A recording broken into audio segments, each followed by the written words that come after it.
Close your eyes for a second. Seriously, just for a moment, block out the world. I want you to imagine you are sitting in a movie theater. The velvet seats are plush, the lights are dimmed low, and you are holding your popcorn. You are sitting there, staring at the blank screen, waiting for the movie of your life to finally begin. You are waiting for the inciting incident. You are waiting for the inspiring musical montage where everything suddenly clicks into place. You are waiting for the wise mentor to walk through the doors, hand you a map, and tell you exactly where the treasure is buried. You are waiting for the big break. Now, open your eyes. Look around that imaginary theater. Look at the seats next to you. Look at the row behind you. Look up at the projection booth window.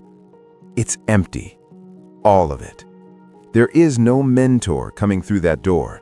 There is no producer who is going to discover you in the crowd. There is no white knight riding over the hill.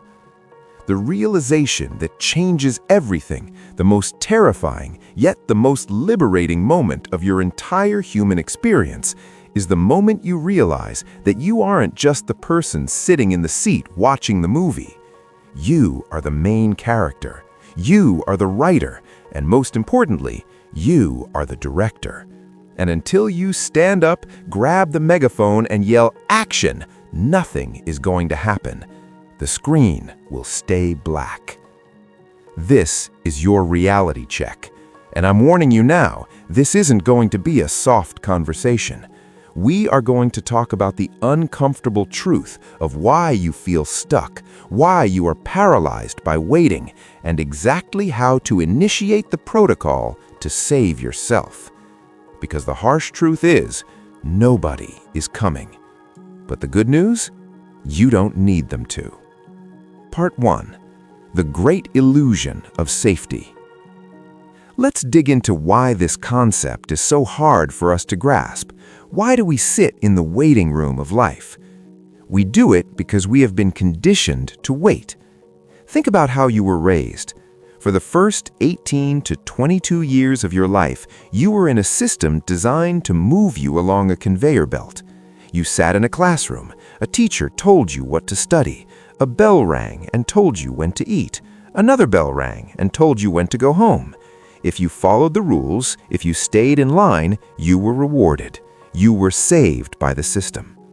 We graduated from that system and we entered the adult world expecting the same rules to apply. We think, if I just keep my head down, do my job, and be a good person, someone will notice. The corporate fairy godmother will tap me on the shoulder and give me the promotion. The relationship savior will knock on my door and fix my loneliness. We are suffering from a psychological condition called learned helplessness. We have outsourced the responsibility for our happiness to external forces, to the economy, to the government, to our bosses, to our spouses. And the problem with outsourcing responsibility is that you also outsource your power. You cannot have power without responsibility. They are two sides of the same coin. As long as you are waiting for someone else to fix your life, you are admitting that you are powerless to fix it yourself. You are trading your freedom for the illusion of safety. And I call it an illusion because, as we all know, that safety isn't real. Layoffs happen, breakups happen, health crises happen, the conveyor belt stops. And when it stops, if you haven't built the muscles to walk on your own, you collapse. Part 2. The Fairness Trap. Now, I can hear a voice in your head right now. It's a valid voice. It's whispering, but this isn't fair. You don't know what I've been through. You don't know my trauma. You don't know my disadvantages. And you are right, I don't. Life is inherently unfair. Some people are born on third base and think they hit a triple. Some people are born in the dugout with no bat. You might be carrying baggage that was strapped to your back by parents who didn't know better, or by a system that was stacked against you. You might have been a victim. That is a fact. But staying a victim is a choice. This is the hardest pill to swallow in self-development, but it is the medicine you need. It is not your fault that you were knocked down, but it is 100% your responsibility to get back up. Blame is a trap. Blame feels good in the short term. It feels righteous to say, I am here because of them. It absolves you of the work. If it's their fault, then they have to fix it. But they aren't going to fix it. The person who broke you is not coming back to put you back together. The economy that set you back isn't going to write you a personal apology letter. Every day you spend looking in the rearview mirror, blaming the past for your present, is a day you rob from your future.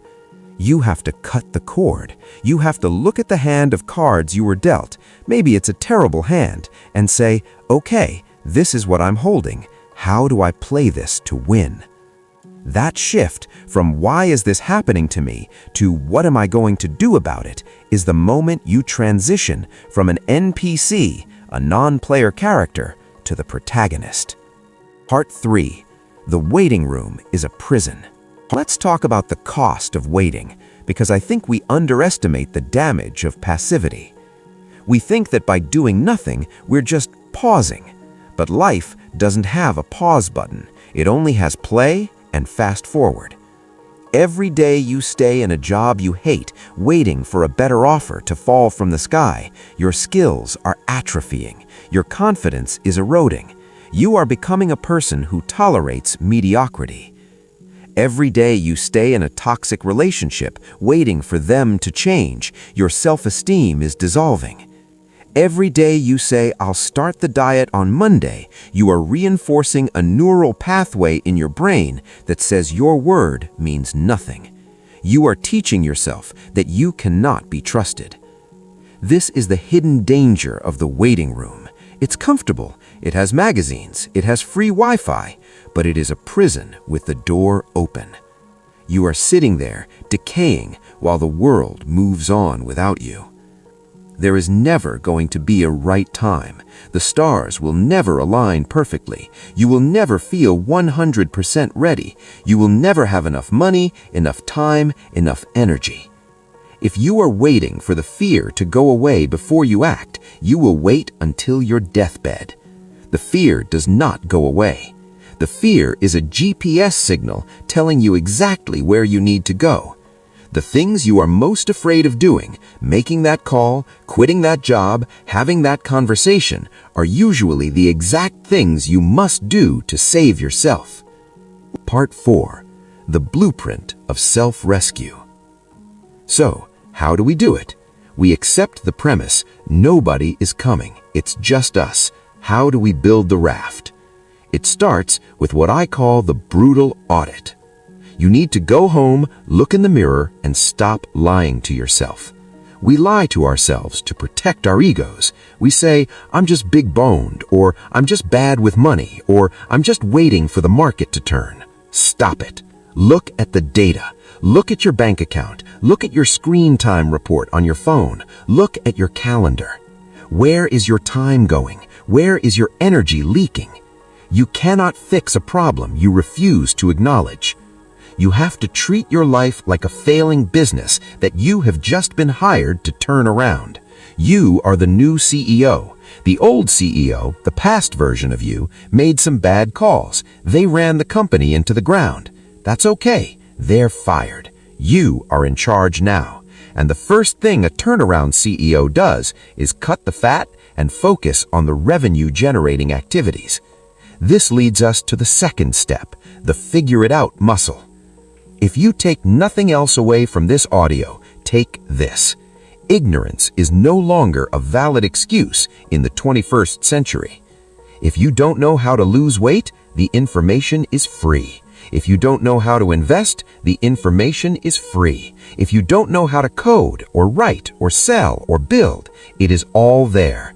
We have the sum of human knowledge in our pockets. The difference between people who save themselves and people who drown is not intelligence, it is resourcefulness. When an NPC hits a wall, they say, I don't know how to do that, and they stop. When a main character hits a wall, they say, I don't know how to do that yet, and then they open a book, they watch a tutorial, they try and fail and try again. You have to build the relentless belief that you are capable of figuring out any problem that is placed in front of you. That belief is the lifeboat. Part 5. Action over motivation. Finally, we need to kill the god of motivation. Stop waiting to feel like it. Do you think the people who are winning at life feel like waking up at 5 a.m.? Do you think they feel like eating chicken and broccoli instead of pizza? Do you think they feel like making the cold calls? No, they do it regardless of how they feel. Motivation is a feeling. It's a chemical spike. It's weather. It rains, it shines, it's unpredictable. Discipline is a decision. It's the climate. Saving yourself requires you to become a professional at living your own life. Amateurs wait for inspiration. Professionals just go to work. You need to lower the barrier to entry. Don't try to change your whole life in a day. That's a recipe for burnout. Just change the next 30 minutes. What is one small, microscopic action you can take right now that moves the needle? Not tomorrow, right now. Send the email. Throw away the junk food. Put on your running shoes.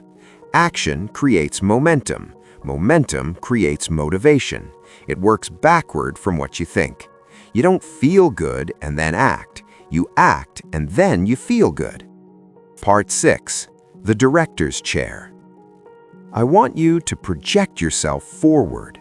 Imagine you are 80 years old. You're sitting in a rocking chair on your porch, looking back at the timeline of your life. Are you going to look back and see a life of waiting? A life of what-ifs? A life where you sat in the passenger seat while fear drove the car? Or are you going to look back and see the moment where you woke up? The moment where you realized that no cavalry was coming? The moment you wiped your tears, dusted off your knees, and decided to become your own hero? That version of you, that 80-year-old version, is begging you to start today. They are begging you to take the risk. They are begging you to speak up. The theater is empty. The script is blank. The camera is rolling, and the entire world is waiting for you to make your move. You are the only person who can do this. You are capable. You are strong enough, and you are worth saving. So, for the last time, action. If you want to learn anything, I mean anything, in just only 20 hours, watch this video. See you in the next video.